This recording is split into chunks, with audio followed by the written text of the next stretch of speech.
मुसलमानों की आंखों के सामने उनकी ज़मीन, उनकी जगहें, इबादत की जगह, मस्जिद, इमामबाड़े, ज़मीनें छीन ली जाती हैं और जब वो पूरी हाथ से निकल जाती है तब मुसलमान कहता है हाय मेरे साथ गलत हो गया, हमारे साथ जुल्म हो रहा है। लेकिन जब जुल्म की शुरुआत होती है तो मुसलमान खामोश रहता है। जैसे 10 साल पहले आ जाइए, मैं खुद इस बात का गवाह हूं। हम सभी अखबार में पढ़ते थे आंसू गैस के गोले कश्मीरियों के ऊपर, फर्जी एनकाउंटर, शोपियान एनकाउंटर में फर्जी मार दिया है कश्मीरी मुसलमानों को। प्रोपेगेंडा ये बनाया गया कि हिंदुओं को मारा गया, हिंदू पंडितों को मारा गया, लेकिन हकीकत ग्राउंड पर यह है कि कश्मीरी मुसलमानों को हर तरफ से पीटा गया। आए दिन जुल्म। भाई याद है ना, हमने कब पहली बार सुना था कि वो आंसू गैस के गोले चल रहे हैं?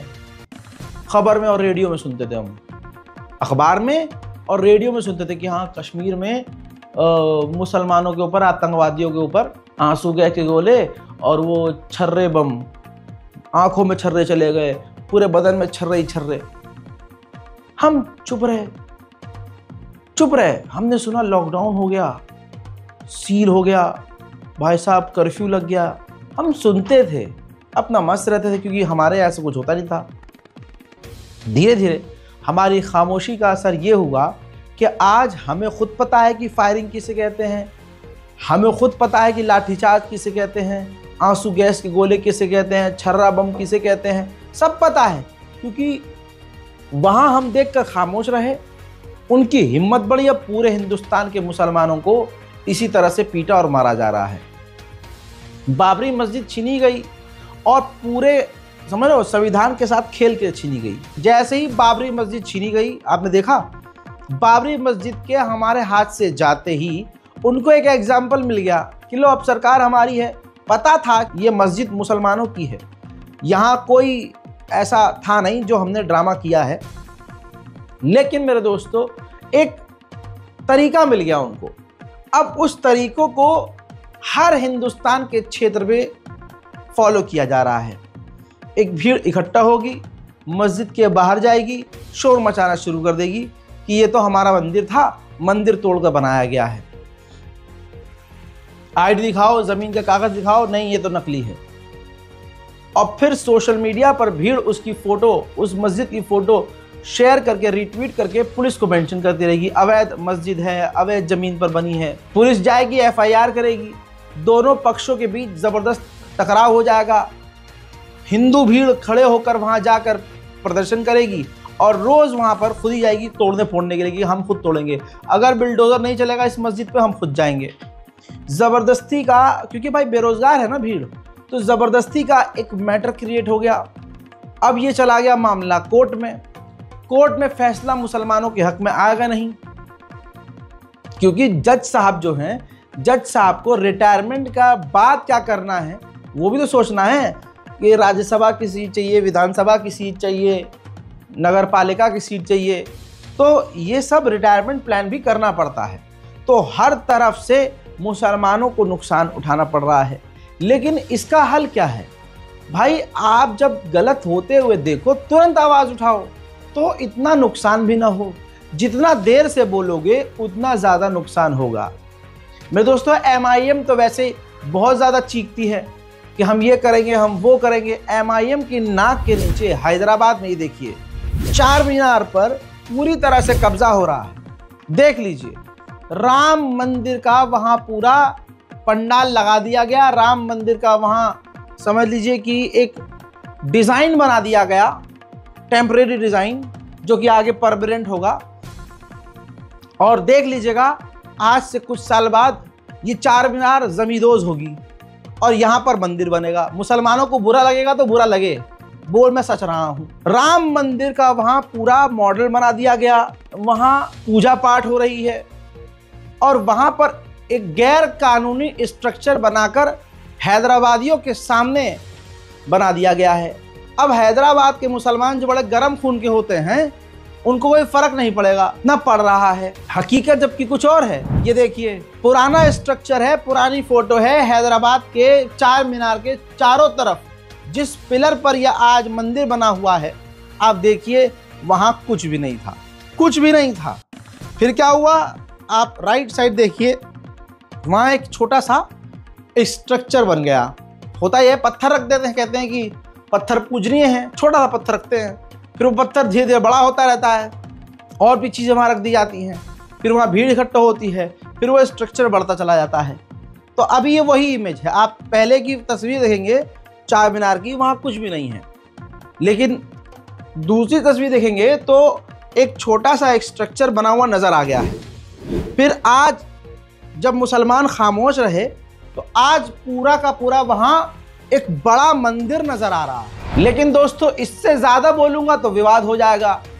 इसमें हमारे हिंदू भाइयों की गलती नहीं है, आरएसएस की गलती नहीं है, विश्व हिंदू परिषद की गलती नहीं है। वो तो भाई अपना काम करेंगे ही, वो तो हर मस्जिद को गिराकर मंदिर बनाएंगे, वो तो उनका काम है, उनका प्लान है। मुसलमानों का क्या प्लान है? चुप रहने का प्लान है। पॉलिटिकल पार्टीज का क्या प्लान है?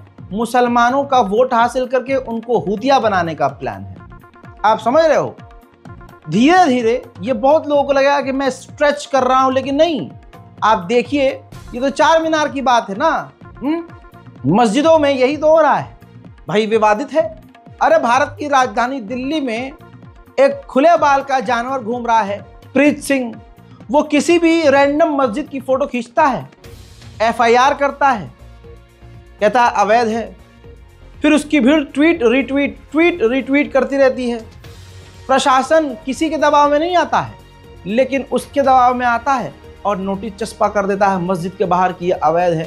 क्या कर, दिल्ली भारत की राजधानी में जब यह हाल है, तो फिर ये छोटे मोटे गांव देहातों में मुसलमानों का क्या हाल होता होगा।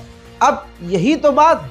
अब चार मीनार फेमस जगह है, दुनिया में उसकी पहचान है, लेकिन आज वहां पर हम कब्जा होते हुए चुपचाप देख रहे हैं।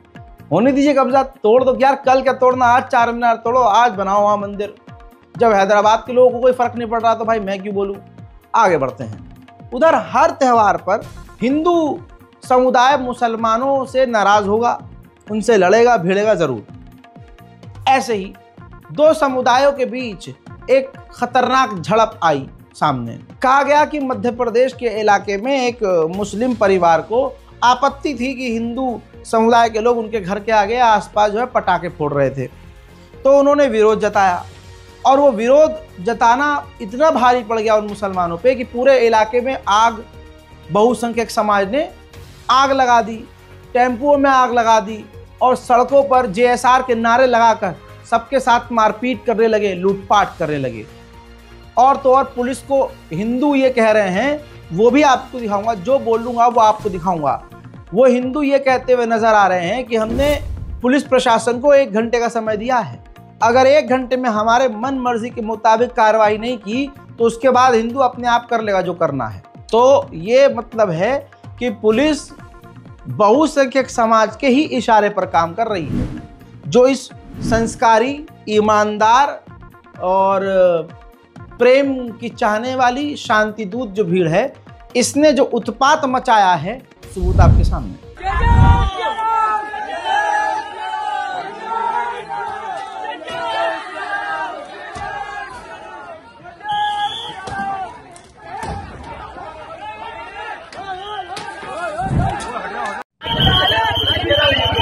क्या हुआ भाई, दोनों काट रहे हैं।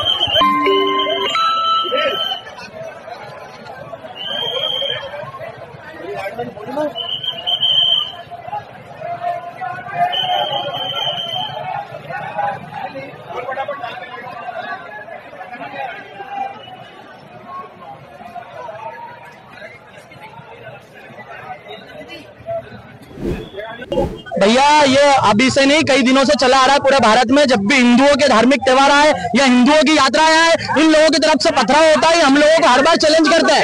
अब हिंदू समाज बहुत अलग मूड में पत्थर बरसेंगे, वहां पे बहुत बड़े बड़े पत्थर बरसेंगे, अपनी जवाब में शैली में जवाब देंगे। अभी हमने 1 घंटे का समय प्रशासन को दिया है, यदि 1 घंटे में हमारे तरीके से कार्रवाई होगी तो ठीक है, नहीं तो हिंदू समाज प्रतिकार करना जानता है अपने तरीके से। यही होता है, हर बार विवाद का कोई कारण थोड़ी बनाते हैं। जहाँ हिंदुओं का धार्मिक त्योहार है, जहाँ हिंदुओं की यात्रा है, उस पर पथराव करना है, कुछ भी चीज का इश्यू बनाना है, बस यही चल रहा है आजकल।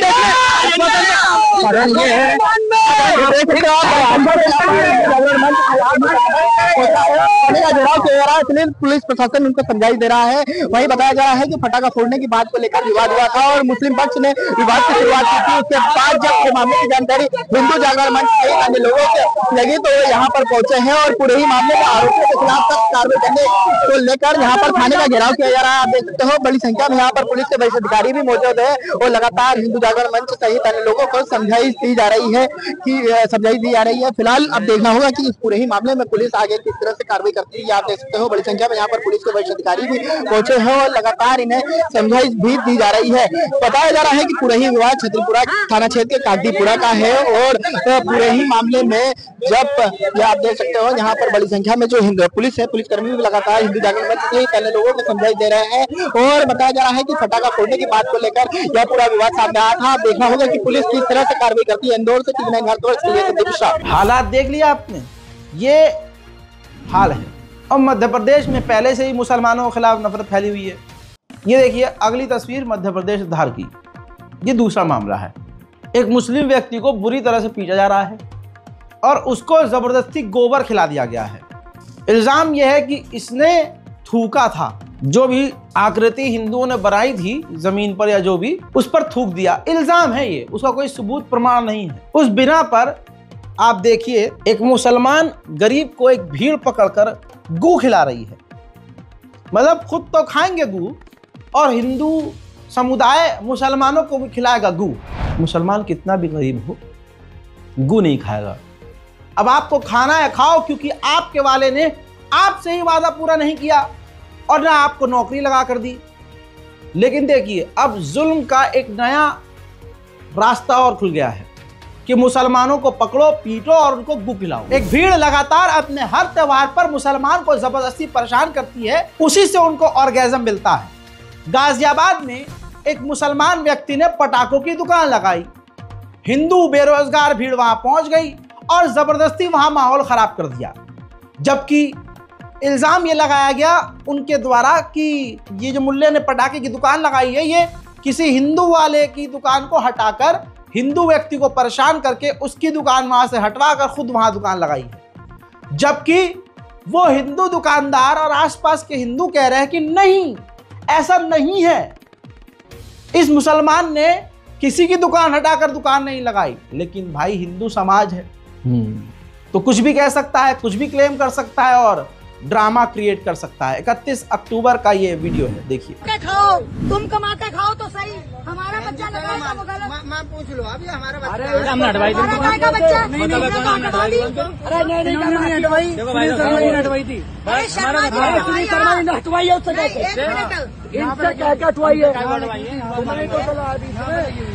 अरे यहाँ पर लगी थी तो इन्होंने उसमें पंच भरी। एक तो समझ में नहीं आता, त्योहार हमारे लोगों से कमाना है और हमारे लोगों को हटवाना है। किसी पे नहीं है लाइसेंस, सब लगा रहे हैं, लगा रहे हैं, काम कर रहे हो सब ये यहाँ बेच रहे हैं। नीति खंड आता है इसके अंदर में। बुलाए सब होने आप, बुलाए से बुलाओ से यहाँ दादागिरी के नीति खंड आ रहा है, नीति खंड वाले हैं ये। हम सारे सब हटवाएंगे। इसकी यहाँ से क्यों हटी, यहाँ से क्यों हटी, सबका भरवाव है। ये कार पर ऐसे दे रखे सबको लोग कार्ड बांटते रहो। आते रहे पुलिस वाले अभी इनको कार्ड उसके उनके भाई साहब। अरे तो दुकान है, नौकरी पे है तो भैया हटाओगे।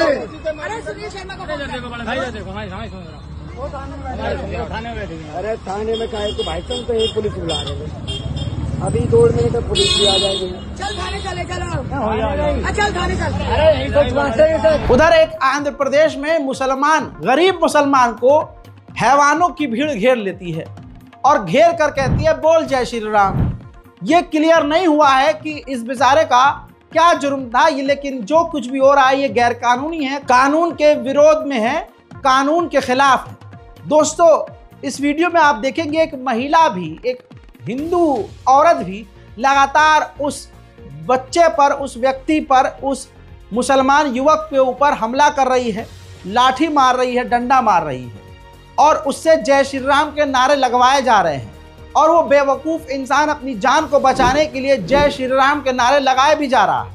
मेरे ख्याल से अगर दूसरा कोई मुसलमान हो तो मरना पसंद करेगा, लेकिन एक भीड़ के प्रेशर में आकर नारे न लगाएगा। लेकिन जान बचाने के लिए क्या क्या बेचारे को आज मुसलमान को करना पड़ रहा है, क्या क्या करना पड़ रहा है। इसी वीडियो में मैंने ध्यान से देखा तो एक पुलिसकर्मी भी है, तो पुलिस के सामने भीड़ मार रही है एक मुसलमान को और वो जय श्री राम के नारे लगा भी रहा है, उसके बावजूद ये हिंदू भीड़ उसे पीट रही है। अब लोग कहते हैं रजा भाई आप तो भड़काने का काम करते हैं, और हिंदू भाई कहते हैं यार तुम हिंदुओं के खिलाफ बोलते हो। सच बोलना हिंदुओं के खिलाफ बोलना हो गया। कब से? रजा गराफी जो बोलता है, जो दिखाता है, वो भाई सोशल मीडिया पर पहले से मौजूद होता है। मैं खबर जाकर बनाता नहीं हूं। आप नफरत फैला रहे हो, वो नफरत की तस्वीर में दिखा रहा हूं।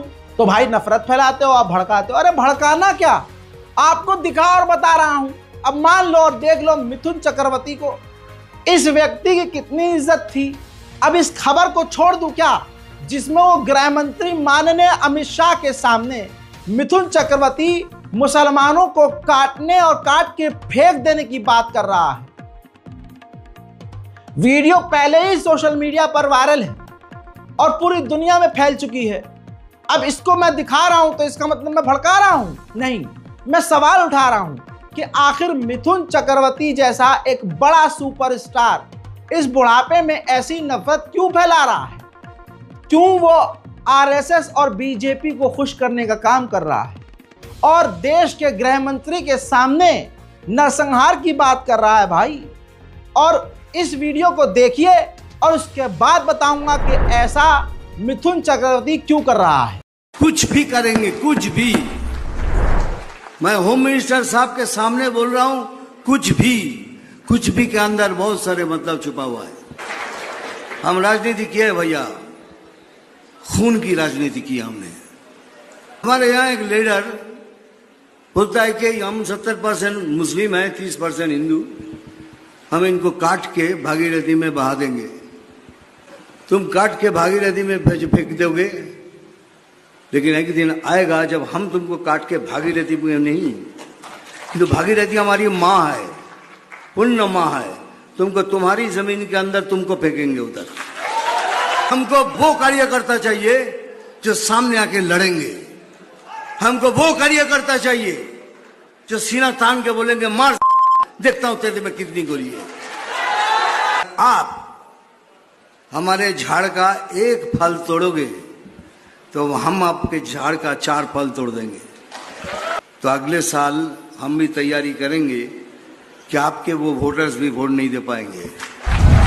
अब अपने दिल से पूछ कर बताइए, ये हेट स्पीच नहीं तो क्या है?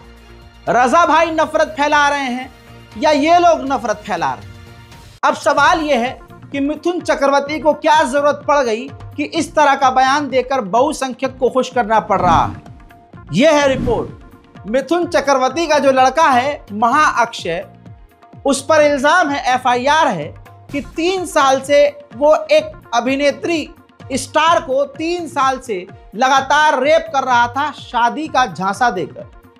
अब अपने बच्चे को बचाने के लिए चक्रवर्ती को क्या क्या चक्रवात लाना पड़ रहा है और नफरत का सैलाब लाना पड़ रहा है। वहीं रायबरेली के उत्तर प्रदेश में एक पूर्व सैनिक को बुरी तरह से आतंकवादियों की तरह यूपी पुलिस ने पीटा। बताया जा रहा है कि उस पूर्व सैनिक के परिवार वाले बच्चे पटाखे लेने गए थे, वहां मार्केट में कुछ कहा सुनी हो गई, जिसके बाद वो अपने बच्चों को बचाने के लिए पहुंचा।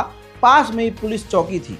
पुलिस चौकी से पुलिस वालों से उस पूर्व अधिकारी ने, पूर्व सैनिक ने कह दिया बस इतना कि आपके यहाँ रहते हुए इतनी बड़ी घटना हो गई, अगर चौकी और दूर होती तो आपके कानों कान ये खबर ही न लगती। जिसके बाद पुलिस वालों ने उसे घेर लिया और सेना के जवान को, पूर्व जवान को थाने के अंदर ले गए और अंदर ले जाकर एक गुप्त कमरे में अंधेरे में इतनी बुरी तरह से पीटा कि उस सेना के जवान ने कहा कि 24 साल से मैं भी सेना में हूं, लेकिन हमने कभी आतंकवादियों को भी इस तरह से नहीं पीटा जैसे इन्होंने मुझे पीटा। बयान सुना रहा हूँ, सुनिए। एक्समैन इंदल सिंह, मैं एक्समैन इंदल सिंह, भोजपुर सैनिक, जो 1.5 साल पहले पेंशन आ चुका था, लेकिन आज मुझे इतनी आत्मग्लानि है इस सिचुएशन कंडीशन को देखने के बाद। ऐसा लग रहा है कि मैं अपने आप को स्वयं आत्महत्या कर लूँ, क्योंकि यहाँ उत्तर प्रदेश में एक हमारे माननीय सीएम जी, मुख्यमंत्री बाबा जिसको कहते हैं, वो देश को, प्रदेश को कहाँ पहचाने की सोच रख रहे हैं। और आज अगर छोटी सी भी कोई दुर्घटना हो जाए, अगर हम कोई हेल्प प्रशासन से, पुलिस से मांगते हैं, अगर ये बता दें कि हम फौजी हैं, तो इतना गंदा व्यवहार उनके साथ होता है कि मैं उनको शब्दों से बयान नहीं कर सकता हूँ। माननीय मुख्यमंत्री तक मैं ये अपना संवेदन पहुँचाना चाहता हूँ कि आज जो घटना हुई है उससे मैं इतना ज़्यादा दुखी हो चुका हूँ। आज मैं अपने गांव रायबरेली से अपने घर पहुँचने के बाद बच्चे हमारे मार्केट गए, कुछ पटाखे वगैरह ले रहे थे। उसके बाद वहाँ पता चला कि लड़ाई हो गई बच्चों में। हम वहाँ से आए और चौकी के पास ये हादसा हुआ। चौकी के पास जब पहुंचा, चौकी इंचार्ज हिमांशु मलिक, जिसे हमने बोला कि अगर चौकी के पास ये सारी चीज़ें हो रही है तो अगर दूर दराज में हो रहा तो आप लोग को तो पता भी नहीं चलेगा। इतना शब्द कहने के बाद 4 कांस्टेबल, 2 एसआई, जिसमें हिमांशु मलिक, एसआई अमित कुमार, मुझे कांस्टेबल अभिषेक, चारों तरफ से मुझे घेर के एक उसी पुलिस चौकी में इतना गुमराह, इतना अद्भुत कमरा बना रखा है, मुझे लेकर गए, बोले तुम्हारा बयान लेना है। और मेरे साथ वो चीज़ें किया है कि जो मैं सेना में 24 साल में कभी मैं बता नहीं सकता, सेना में काम किया हूँ। मुझे आज ये हाल हो गया। उत्तर प्रदेश की पुलिस वैसे ही पहले से फेमस है, अब एक ही महीने के अंदर तीसरी घटना हुई है जिसमें उत्तर प्रदेश पुलिस की कस्टडी में एक मुस्लिम नौजवान को कत्ल कर दिया गया है, मौत हो गई है। परिवार वाले कह रहे हैं कि सीसीटीवी फुटेज चेक करवानी चाहिए। परिवार वाले कह रहे हैं कि 2 महीने से उनका घर का लड़का जेल में था, लेकिन उसको मार डाला गया है, पीट कर टॉर्चर कर के यूपी पुलिस ने उसका कत्ल कर दिया है। भाई साधु था, जेल में था, लमसम 2 महीने पहले से जेल से सुबह ये लखनऊ का रहा। वहाँ से फोन है मेरे पास 7:15 पे, उन्होंने बोला कि आपके भाई की अटैक पड़ा है, लेके जा रहा हूँ हॉस्पिटल। उसके 10 मिनट बाद मेरे को फिर कह रहे हैं कि आपका भाई डेथ हो गई है, आप लोग पहुँचिए वहाँ फटाफट। और यहाँ पे मैं पता कर रहा हूँ हॉस्पिटल से, तो हॉस्पिटल बोल रहे हैं कि यहाँ पे 7:30 बजे आएंगे, और ये 7:25 पे जेल साहब का मेरे पास फोन आया कि डेथ हो गई आपके भाई। और इस खबर पर एक जानकारी के साथ संवाददाता संदीप हमसे जुड़ चुके हैं। संदीप, हत्या आरोपी की जिस तरह से जेल में संदिग्ध परिस्थिति में मौत हुई है, उस मामले में पुलिस का बयान सामने आया कि हार्ट अटैक से मौत हुई है। आप देखिए, जो पीड़ित मां है उसकी तरफ से सवाल उठाया जा रहा है, मजिस्ट्रेट जांच की मांग की जा रही है, और क्या कुछ जानकारी है? हजरात, जुल्म सिर्फ मुसलमानों पर नहीं, दलितों पर भी, अल्पसंख्यकों पर भी खूब हो रहा है। सरकारी रिपोर्ट आई है, ये सरकारी है, ध्यान से सुन लीजिए, सरकारी आंकड़ा है, सरकारी रिपोर्ट में यह कहा गया है कि दलितों के खिलाफ अत्याचार में नंबर 1 बन गया है यूपी। एमपी और राजस्थान, बिहार में भी लगभग इसी तरह का हाल है। अनुसूचित जाति के खिलाफ कानून के तहत 2022 में दर्ज किए गए 51,656 मामलों में से उत्तर प्रदेश में सिर्फ 12,000, उत्तर प्रदेश के अंदर ही सिर्फ 12,287 मामले सामने आए हैं। यह सरकारी पीटीआई की रिपोर्ट है, यानी दलितों पर मुसलमानों से ज्यादा अत्याचार उत्तर प्रदेश में हो रहे हैं। बीजेपी का हाल बुरा है, इसलिए हर जगह देश में दंगा, नफरत और फसाद है। योगी आदित्यनाथ जी का एक पोस्टर, एक नारा वायरल हो रहा है। उत्तर प्रदेश में कई जगह ये होर्डिंग्स देखी गई, बटेंगे तो कटेंगे। दोस्तों, उस पर पूर्व सीएम अखिलेश यादव ने कहा कि इस नारे ने साबित कर दिया है कि उनके गिनती के 10% मतदाता बचे हैं, अब वो खिसकने की कगार पर हैं। दोस्तों, इसके बाद जब इस नारे की आलोचना होने लगी तो दूसरे केशव प्रसाद मौर्य, उप मुख्यमंत्री जो बीजेपी में हैं, उन्होंने साफ क्लियर हिंदुओं को बेवकूफ़ समझते हुए मुंह पर पलटी मार ली, कह दिया बटेंगे तो कटेंगे बीजेपी का नारा ही नहीं है। दूसरी तरफ खुद योगी आदित्यनाथ भी जो कह रहे हैं उसके अपने ही जबान को काट रहे हैं। कहते हैं कि जाति, क्षेत्र और भाषा के नाम पर समाज को बांटने वालों में रावण और दुर्योधन का डीएनए है। उस हिसाब से तो सीएम योगी आदित्यनाथ जी को अपने ऊपर इस बात को कहनी चाहिए, क्योंकि ये नारा तो उन्हीं का है और उन्हीं की पार्टी का है। लेकिन क्या कह सकते हैं, क्या कर सकते हैं, बीजेपी को खुला झूठ बोलने का और झूठ से पलट जाने का पूरा अधिकार है। भाई साहब, मैंने तो कहीं भी नहीं कहा कि दिवाली पर पटाखे मत फोड़ो। मैं तो यही कह रहा था कि पटाखे खूब फोड़ो, सब फोड़ो, जो कभी नहीं फोड़ते सब फोड़ो भाई, खुलकर फोड़ो। जो होगा देखा जाएगा भाई साहब दिवाली। क्योंकि अगर मैं ये बोलूं कि भाई पटाखे ना फोड़ो तो भाई मेरे बकरा ईद पर आ जाएंगे लोग, मेरी ईद पर आ जाएंगे लोग, आप समझ रहे हैं। जबकि बलि सबसे ज़्यादा 12 महीने में उनके यहाँ दी जाती है। बकरों को, जानवरों को जिंदा आग में फेंकने का कल्चर किसके यहाँ है आपको मालूम है। मैं शांत रहा। उधर जो बीजेपी के प्रवक्ता हैं, माफ कीजिएगा, जो गोदी मीडिया के जो एंकराइना हैं और ख़ासकर जिन्हें साबित करना पड़ता है कि वो भारतीय हैं, मुसलमान एंकर रूबी का चचा, जो सोशल मीडिया पर और चैनल पर ज्ञान फैल रही थी कि पॉल्यूशन पूरे भारत में फैल जाएगा और फैल रहा है।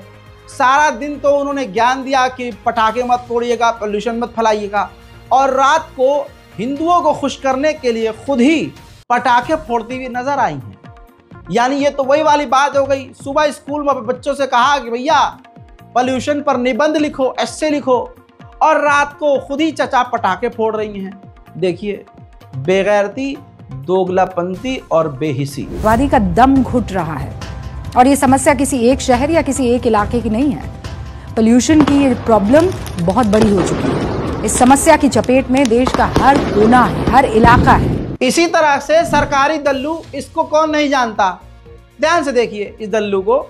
दल्लू जो है खुद पटाखे अब फोड़ता हुआ नजर आ रहा है। पटाखे फोड़ने में कोई, भाई दिवाली है, दीपावली पे हिंदू पटाखा नहीं फोड़ेगा तो कब फोड़ेगा। पटाखे में मैं किसी का विरोध नहीं करूंगा, लेकिन दोगलापंती का विरोध करूंगा। ये पटाखे फोड़ रहा है दुल्लू और दूसरी तरफ ट्वीट करता है और अपने चैनल पर बोलता है कि दिल्ली सांस लेने के लिए तड़प रही है, एक मौका मांग रही है। और इसी चमन चूतिये ने सबसे ज्यादा पटाखे फोड़ने का वीडियो खुद सोशल मीडिया पर शेयर किया है। बड़े बड़े पटाखे, बड़े बड़े बम फोड़ रहा है। तो ऐसे तमाम आपको दोगले, दुल्लू और दल्लू पत्रकार मिलेंगे जो सोशल मीडिया पर पटाखे फोड़ने का वीडियो पोस्ट करेंगे और अपने चैनल पर बैठकर पटाखों का और इन सामग्रियों का विरोध करेंगे कि पटाखा क्यों फोड़ा, पोल्यूशन हो रहा है। तुम भी तो वही कर रहे थे। बाबा कहते हैं कि उत्तर प्रदेश में शासन प्रशासन जबरदस्त तरीके से चल रहा है। न्याय भाई साहब चीख चीख के सबको दिया जा रहा है और कानून व्यवस्था तो चुम्मेश्वरी है। लेकिन दीपावली पर जुआ चल रहा था एक घर में। पुलिस को पता चला, पुलिस वहां पहुंची तो पुलिस वालों को ही पीट दिया। ये देखिए, लाठी पे लाठी, दे दनादन, दे दनादन, दे दनादन लाठी। हिंदुओं नहीं, जी हाँ, इसमें मुसलमान नहीं है, मुझे क्लियर करना पड़ेगा। ये हिंदू भीड़ थी, पुलिस वालों को ही पीट दिया। जिसके बाद ये तो पता है, औकात तो है नहीं योगी सरकार की कि आप बिल्डोजर चला सके। तो हुआ क्या है, ये तस्वीर देखिए। यूपी पुलिस ने उन तमाम हमलावरों को गिरफ्तार कर लिया जो तमाम के तमाम जो हिंदू हैं, मुसलमान नहीं हैं। क्योंकि अगर मुसलमान होते तो ये इंटरनेशनल लेवल का मुद्दा होता, डिबेट का मुद्दा होता और फिर इनके घरों पर, अपराधियों और हमलावरों के घर पर बिल्डोजर चल जाता।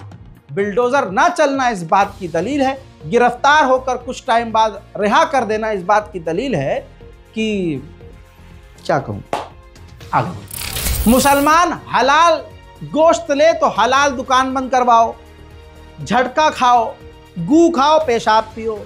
मुसलमानों जैसा साफ सुथरा खाना ना खाओ। और मुसलमान मासूमों को मारते हैं, बेजुबानों को मारते हैं, बकरा ईद पर जो है जानवरों का कत्ल करते हैं। आबा डाबा बाबा साधु आदू जो हैं, ये सब मुसलमानों के खिलाफ बयान देते हैं।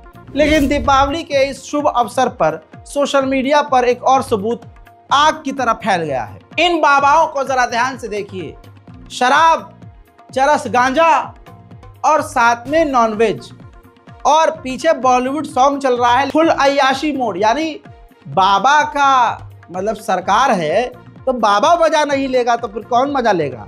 बाबा की सरकार का खास ये चमत्कार है कि अब सब बाबा जो है नॉनवेज पेल सकते हैं, दारू मदिरा गटका सकते हैं, मतलब क्या कहें, कुछ नहीं कह सकते। मुसलमान लेकिन है, मुसलमान गलत, इस्लाम गलत, मुसलमान गलत, मूल्य गलत। वहीं यूपी के बलिया में 16 साल की दलित लड़की का पड़ोसी का बलात्कार कर दिया। यूपी बलिया का मामला है, रिपोर्ट आपकी स्क्रीन पर है। बलिया में 16 वर्ष दलित लड़की के साथ उसके पड़ोसी ने बलात्कार किया।